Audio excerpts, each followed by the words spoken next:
It's time for the Novice Chasers on day 2. Is it the RSA? No, it's the Brown Advisory Novices Chase. Let's be respectful to the sponsors. This is one of my favorite races of the week because you just get some really, really good, nice horses that win this race. And regardless of the standard, it might not always be Presenting Percy absolutely demolishing a field. You do always get a pretty decent race. This year is no exception. I think it's a fascinating market. I think it's a fascinating race where, again, I think you'd be very hard-pressed to disagree with people making a bit of a case for quite a few horses in here. Grange-Clare West, I would say, would be the least obvious favourite at this point. Beginning of the season, I don't think too many people would have thought that this horse would have been doing it, especially when you think someone like a Stairway Faye's gone out and been quite impressive. You see a Factor Files come out and been relatively impressive. Obviously, Ile Francais is, we're told, not going to come over to this side of the sea this season, although he is still fairly prominent in the betting markets, but he's not going to come here, which is arguably a bit of a shame because I think he could have got found out at Cheltenham, but we can talk about it anyway because it's a beautiful looking race. Monty Star, we touched on the National Hunt Chase. He is a bigger price on the machine for this race than he is for the National Hunt Chase. My personal view on that is that doesn't mean he's less likely to come here. Paul's already touched on the fact that the connections have said that this is where they want to come. It just rightfully tells you that this is a better race. The National Hunt Chase is a grade 2 or grade 3 race. This is a grade 1, so you would expect any horse to be a bit of a bigger price for this race than the other. I thought he was very good. I think he looks like a nice horse. Hermes Allen's in the market for this, right? Jamie, I'm going to get him in early. Hermes Allen's probably not going to come to Cheltenham. How the hell is there anyone wanting to bet him for a Brown Advisory is beyond me. I've bet Flooring Porter, right? Gavin Cromwell's recently come out and suggested that we'll give him a Stairs Hurdle entry. We don't know what to do with him. Maybe we'll run him there. So before I hand this over to either of you guys, I am still very, very, very keen on Flooring Porter. I'm worried that Gavin Cromwell obviously knows a lot more than me. And the fact that he's saying about maybe sending him hurdling or any of that sort of stuff, that does scare me because I'd rather he was still bullish and confident. His chase debut here was dirty. Like, he destroyed some good horses. And yes, Broadway Boy has improved. And if they faced up against each other now, probably wouldn't be the same manner of like result. But I do still think the Flooring Porter would batter him.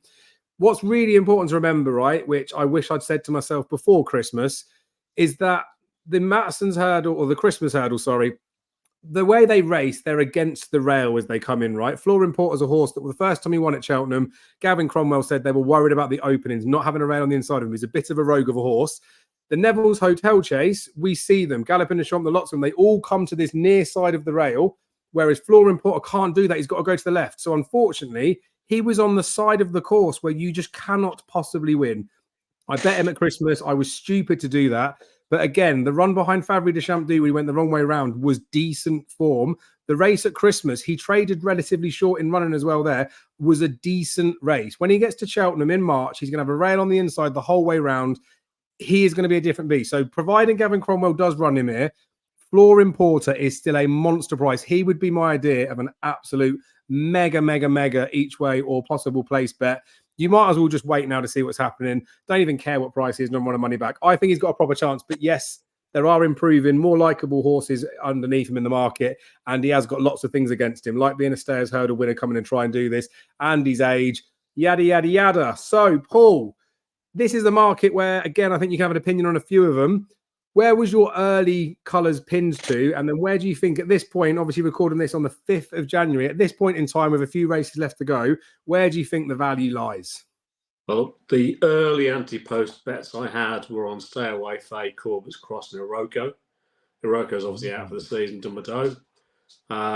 Corbett's Cross, just what do you say about that run over Christmas? You know, he wasn't put in the race, jumped like a pig, ran on.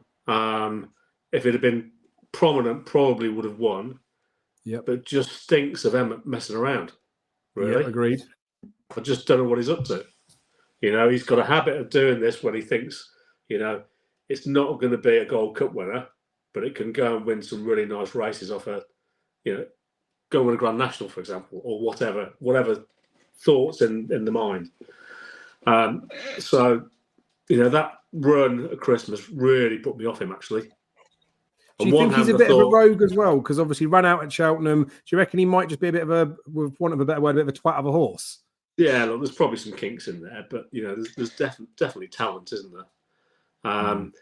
But the fences at Cheltenham are softer than just about anywhere these days. So some of those jumping mistakes that he was making, he'd probably just go to the top and without being inconvenienced at Cheltenham. They know now they can't let him get out of his ground and have to try and make it up. So they'd have to run him more prominently. That same issue really in the Albert Bartlett, wasn't it? If they'd run him more prominently, they probably wouldn't have got themselves in the mess they got into trying to make up the ground, right up the inside. So, right up the outside rather. So, it's hard to know what to make of at the moment. So I'm definitely going to sit here and say I'm thinking he's the winner of this race. Stay away, Faye. I think we'll run a big race. Nichols is, we just know Nichols just is the master of chasers, really, isn't he? And he'll have it right on the day. I just wonder whether it'll be quite good enough, if I'm honest, because I think this is actually potentially a much better race than I thought it was going to be at the start of the season. Grace Clare West is interesting to me because my horse, the King of Ryhope, they both ran on the same point-to-point card. They both won their own points on that day. The King of Ryhope won in a faster time, having made a big mistake at the last. But obviously, big money was spent on Grace Clare West that day. I think he ended up going through auction at about 400,000. My horse wasn't that money. So I think with him, that's just an interest because of that specifically, really. But the thing with him, through his hurdle season last season, he clearly wasn't right. Something was wrong. Something was off all last season. And he looks as though he's turned inside out this season. He's a different horse altogether. He's the horse they thought they'd bought. So, but I don't think he's the winner. I think he's going to run a big race, but I think Willie does hold a nap hand, actually. I think Factor Fire is going to be a monster. And I think not only will he win the Brown Advisory this season, I think he'll win the Gold Cup next season. That's how good I think he is going to be. I think that horse is going to be a bloody superstar. So one bet, if I was having a bet right now, one bet, it would be Factor File. If I was having an each way bet, I'd probably have on Grey Dawn him. That mistake he made at the last at Cheltenham at the December meeting, would have finished most horses. Most horses wouldn't have finished. He nearly got up again. I think he's a really good horse, actually. I think he's better than Stay Away Faye. He needed the race when Stay Away Faye beat him first time round. I know that he needed that race. I think he's probably the better of the two horses.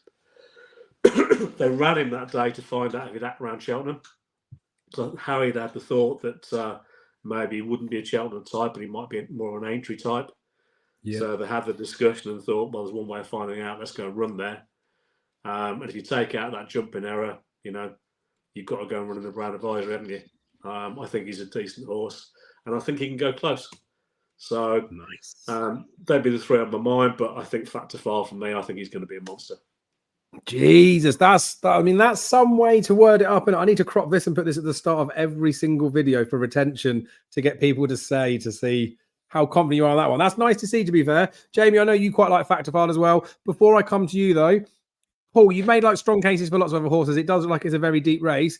Just quick, tiny thoughts on Flooring Porter, just to amuse me for the sake of it. Given the fact we talk about Factor File being a Gold Cup winner next year, Flooring Porter's clearly not that. Do you think maybe the race is better now than it looked like it was going to be, and I should probably just let Porter go because he might have been able to go okay in a shit renewal, but this isn't a shit renewal, is it?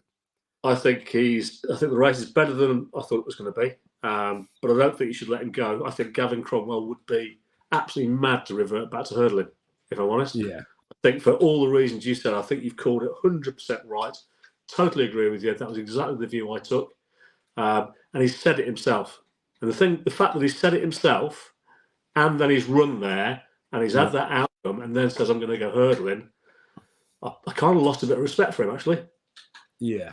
Agreed, and it's frustrating because I trust them to know far better than I do. But every now and again, like you can make a mistake, but then the comments after are just a bit toys out the pram type stuff. And it was the same with Ollie Murphy when the horse, whatever it was, didn't jump very well, the McNeil horse. And then he was saying, "I'm going to send that back over hurdles." And I know he said it before, but they just went so quick that's it. And they just went so quick in the race. It's not the horse's fucking fault, is it? And at the end of the day, it's not Ollie Murphy's fault they went so fast either. It's just those little candid comments after that make you think you clearly are a better trainer of a horse than I am, but you actually sound like a bit of an idiot. Look this way, if you watched Protectorate and the Better Fair Chase, you'd be sending back over hurdles, wouldn't you? Yeah. You know? But we'll come on to in the right air, won't we, Jamie? Right, Brown Advisory, mate. Brown Advisory. I mean, there's a few in here that have like flipped and flopped, right? There'll be horses that we're talking about now that we probably wouldn't have talked about at the start of it. We mentioned a little bit loosely Monty Star. I did there. We talked about him in the National Hunt Chasey type stuff. But towards the head of the market, is there one you're keen on? Have you got as confident a fancy as Paul, or has Paul made you even more confident about any selections? Well, yeah, I did what Paul says. Yeah, he's to me the Gold Cup winner the following year. Yeah. My biggest problem is it wouldn't put me off backing him in the Gold Cup the year after. What's putting me off is the comment that Mark Walsh made that he could come back and trip and stay at the trip that he won the beginner's chase and run the Turners. And I can see that happening. Yeah, so I can see that happening. What you mean this year? You think he might not go to? Well, is still option that he could go to the Turners? Do you think? Yeah, and that's what's worrying me. I think Willie typically likes to run over 2.5 miles and then only step up to 3 by the time he gets to the festival. There's no way he's going back. Not a chance. The biggest problem is, Paul, is that at the Dublin Racing Festival, there's that race that will keep you guessing. The one Potter won and the one Gallopin that won. Like Gallopin, we all thought he was going up to 3 and then he stuck. And that's what's worrying me a small bit. But he wouldn't put him against Gaelic, would he? No. Is he going to put him against Graveshare? Yeah. You know what I mean? He will. That's the other side of it. My problem with Stay Away Faye, I think it's on the wrong track. I think it's better. Look, this is guessing. Obviously, it's guessing. Because I want an Albert Bartlett on the new course. But I'd be very worried about him, on the tighter old track. Agreed. Absolutely. Stay Away Faye to me is a Gold Cup horse the following year, and it seems to be better light in the new course, and that's what's putting me off. I'm like, if you run through it there, and I quickly run through it, like as Paul touched on, Fidel Fury was second there, but can't you? Sandra Craig on it, no good, really, is it? Let's be clear about it. Thomas Moore, 3-card Bragg, we've all been caught. Shem Valley Kate, Hidden Valley Lake. Do you know what I mean? Canty Classico is being tipped up everywhere for an announcement. Corbett's Cross refused. Corbett's Cross to me, and I say this now, and I'll say this for the 100th time, and I'll say it no more. It is not a 3-miler. It is a 2.5-mile horse. It does not stay 3 miles. I know there might be fucking around with him. To be honest, he should be back over hurdles. He's not a quick enough jumper over fences. But the problem is if they put him in the stairs hurdle, I wouldn't back him in a million years. So the stairs hurdle, he's a 2.5-miler, and he should be in the Turners. Is he going to win the Turners? He probably won't, because if they go quick, he'll be lapped because he can't jump properly. Is he turned into a bit of a pig of a horse? I think he is, and I was all over him for an Albert Bartlett. I think he's going to win the Albert Bartlett because it was a horse with potential, but wouldn't be going anywhere near him now. I'm going to touch on a horse that I always mention, Dave, and I absolutely had the absolute underpants on him at Newbury in the last race on Saturday, as a horse that I love. But now I see his mark is 139, and I think he's an absolute good thing for the Ultima on better ground, because it should have won the race at Newbury because it was nearly carried out up the straight, and I don't know how to short and throw out the other horse. Is walking on air, and I see he's about 100 there in your machine there on Betfair, 110 is it to back. But I'd be backing him in the Ultimate if they're running there, because I think it's an absolute shoeing at 139. Or a Kim Muir, maybe. Or a Kim Muir, maybe, yeah. But the problem I have with Grange Clare West is that does he need soft ground, and I think he does. Yeah. And to him to back up a run I'd be worried about. But nobody I say that after Nace, after beating Corbett's Grass and that horse of Henry the Bombhead, Heartwood is it? That would he back up the run? And he did back up the run. It was seriously impressive. But I'd be worried on a bit of better ground. But I totally agree with Paul. I'm on Factor 5 here, and if Factor 5 runs, I think no horse will get anywhere near him, and he'll win the Gold Cup the following year. I like it. You talked to me about this horse early in the season as well. What I think I like about the fact of, I wouldn't say it's nerves or anything, but where you might be looking to see if he might go somewhere else, I feel like that's a good sign of confidence from you, because sometimes when not saying blasé, but when you're very much just like, oh, wins this, it's an easy flippant comment to saying it. When you're a bit more cautious about it, it makes me realize how confident you are. And for Paul to say that he's a Gold Cup horse, I will just add before we wrap this one up, right? Stay Away Faye will definitely run in this race. If Stay Away Faye ran in the National Hunt race, it reminds me of like a Native River, Manila Rocco type year, Gold Cup horse, like potentially for next year. That should all day long be a National Hunt chase, because it would eat all of them alive. Whereas in here, I think it's just going to get outclassed and outsped by something in the race. Well, I can't imagine Nichols putting an unused amateur on him in the National Hunt chase, and Nichols has got a woeful record in that race and knows it. Yeah, exactly. He's not had to ruin that race for probably 10 years. No, and the thing is, he rarely runs at Cheltenham. He wants to go for the creme de la creme. So, like I say, it's not going to go there. But I just think that I think Stay Away is the type of horse that the right race would be the National Hunt chase if it was a computer game and I was choosing where to run him. The most likely race it would win would be there.